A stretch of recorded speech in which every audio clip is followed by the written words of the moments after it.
from Evan. Dear great distributor of covfefe and drinker of leftist tears, can you explain what separation of church and state means for Americans? I find it hard to explain that this separation doesn't and shouldn't mean that government workers and elected officials cannot be religious or influenced by their religion, but I am being told by my leftist uncle that people should keep their religion between them and God. I find this absurd. What was the original intention of this concept for our country? Has it gone too far? Thank you, Evan. Yes.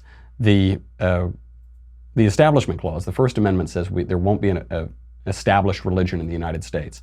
We can refer to this as the separation of church and state, though I think that's a little misleading.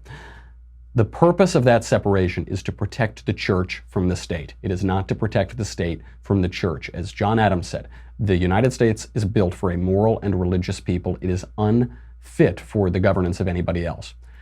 It is to protect the church from the state.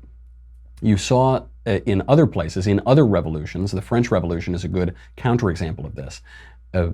The separation of church and state meant the destruction of the church. They knocked down churches, they confiscated church property, they built temples to reason, they practically insisted on atheism as a matter of course and as a matter of law. And look what that did. The people who say, keep your religion to yourself, look, you can be religious. I'm all for people being religious, but don't ever let that affect anything that you do. This is absurd. St. Francis of Assisi said, preach the gospel, and if you must, speak. What is he saying? He means that if you've got the gospel, if you believe in Jesus, if you're a Christian, this affects every aspect of your behavior.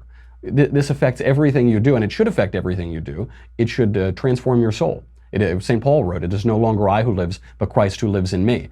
Well, St. Paul, that's fine, but don't let him live publicly. Don't let us see him living in you. That's crazy. This gets to the other canard that people throw out. They say, look, we can't legislate morality. Stop legislating morality. Get your religion out of these politics. All political issues are essentially religious issues because they come down to first principles and they come down to virtues and they come down to values and they come down to morals. The question of raising taxes or lowering taxes is a moral question. The question of healthcare certainly is one, and you hear religious language about it all the time. Human rights.